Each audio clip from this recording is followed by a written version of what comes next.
Before we get started, please go over to Amazon.com and grab a copy of my book, Education and Justice. If you have an African-American son in public school, you need this book because I teach you the many ways that public schools mistreat African-American boys and what you can do to help your son. So go over there and get your copy immediately.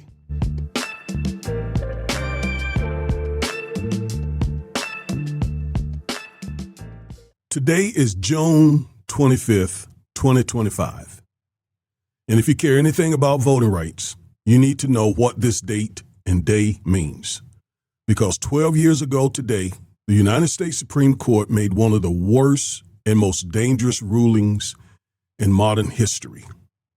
In the case of Shelby County versus Holder, the court gutted the heart of the Voting Rights Act of 1965. That ruling opened the door for a wave of voter suppression across this nation, and it hasn't stopped. In fact, it's gotten worse. In this video, I'm going to break down what happened, what it cost us, and what we must do now to fight back. Let's get into it. So the Voting Rights Act of 1965 was a direct response to Jim Crow. It was signed into law by President Lyndon Johnson after the Bloody Sunday March in Selma, Alabama. This law didn't just protect the right to vote pursuant to the 15th Amendment. It gave that right teeth. One of the key pieces of the law was Section 5. Section 5 required certain states and counties with a history of racial discrimination to get federal approval before making any changes to their voting laws. That federal review process is called pre-clearance. Now, how did the government decide which states were covered? That's where Section 4B came in. It created a formula that targeted the worst offenders, mostly in the South, based on their history of racial discrimination in voting. And here's the important part. It worked.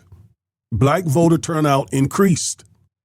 Discriminatory voting laws were blocked before they could do any harm. Section 5 was that firewall. So what did the Supreme Court do in the Shelby County case? Well, on June 25th, 2013, 12 years ago today, the Supreme Court struck down Section 4B of the Voting Rights Act. Without that coverage formula, Section 5 became useless. The court didn't strike down pre-clearance directly. They just made it unenforceable. Chief Justice John Roberts wrote the majority opinion. He claimed falsely that things had changed, that the formula was outdated, that the country had moved beyond the kind of racism that justified pre-clearance in the first place. Again, all of that were lies. Because the moment the court handed down the Shelby County case, states went to work immediately enacting voter suppression laws. For example, Texas announced it would implement a strict voter ID law the same day the court handed down the Shelby County case. North Carolina, Georgia, Alabama, one after another, passed laws designed to suppress the black vote. And things have not changed. They just got more sophisticated. And the court gave them permission. Now, the case was brought by Shelby County, Alabama, a mostly white county with a long, well-documented, well-established history of racial discrimination in voting. They simply argued that pre-clearance was unfair, that the federal government was picking on them for their past sins. Let me ask you a question. Who gets hurt when states can change voting laws without oversight? Not white voters, not the rich, not Republican majorities. The people who get hurt are the same ones who were always targeted, black voters. poor voters. This lawsuit wasn't about fairness. The folks of Shelby County lied also. This lawsuit was about freedom to suppress the black vote without any federal accountability. And the court gave into it. And part of the reason for that is because Chief Justice John Roberts had been fighting voting rights all his career. So why does this matter now? Let's bring this to the present. As I've already alluded to, since Shelby County, more than 20 states have passed voter suppression laws. Let me give you a few examples of the type of laws that have been passed since Shelby County. Well, Georgia passed a law making it a crime to hand out water to folks standing in voting lines. Texas banned 24-hour and drive-through voting. These methods were heavily used by black voters in places like Harris County, which is really populated. Florida restricted ballot drop boxes and targeted voter registration groups. All of this was possible because of Shelby County.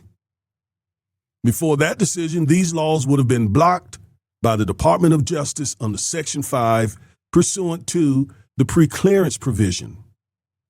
Now they go straight into effect. No federal review, no federal accountability, all because of the Shelby County case. That's how Trump and MAGA have been able to rig the rules. They don't need to stop you from voting anymore. They just make it harder. They make it more confusing. They make it more time-consuming to vote, hoping that you just throw up your hands and forget it. And they protect these rules with judges that Trump appointed, judges who were confirmed by senators from states that have a history of suppressing the black vote. So you think Shelby County was just about Alabama? Think again. It opened the floodgates. Now let's go back to Chief Justice John Roberts for a minute. He said we didn't need preclearance anymore because times had changed. Remember, I just told you that. Because black voter turnout had improved. That's like saying you should stop taking your medicine because your symptoms are under control. In the dissent of that Shelby County case, Justice Ruth Bader Ginsburg said that it was like taking your umbrella down because you're no longer getting wet from the rain. That's strong logic. But it was the Voting Rights Act that improved black turnout. And the moment they took that umbrella, the moment they took that medicine, Southern states passed voter suppression laws. And they came back with a vengeance. So the court didn't fix the problem. The court re-enabled the problem. So what now? First, we need Congress to restore the Voting Rights Act. That means passing the John R. Lewis Voting Rights Advancement Act. That would bring back preclearance under a modern coverage formula. You see, Congress holds the key to restoring the Voting Rights Act. Second, we need to stop treating presidential elections as the only ones that matter. Right? Because voter suppression happens at the state level.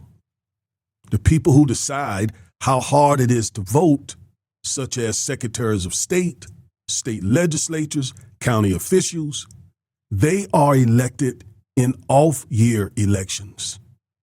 You know, those elections that most African Americans skip. We cannot afford to sit any election out, including those midterm elections. 12 years ago today, the Supreme Court gave voter suppression a second life. And since then, the enemies of democracy, the enemies of black voting rights have moved fast. We got to move faster. So what do we have to move faster to do? Obviously, to vote. And that was not a lesson we learned just recently in November of 2024. But we got to vote, folks. We got to vote. We also got to organize. We got to teach our people what happened with the Shelby County case. And we got to stop pretending that the fight is over. Fight is not over. The Shelby County decision weakened the law, but it didn't weaken us. So if you're listening to this video and you're not a subscriber to the channel, please subscribe and also share this video. And do me one other favor, talk to 5 people today about what happened on June 25th, 2013, because if we forget what happened, they win. But if we remember what they did and act, we win. We win every time. I am Reverend and Civil Rights Attorney Augustus Corbett. Thank you for watching this video. Stay woke.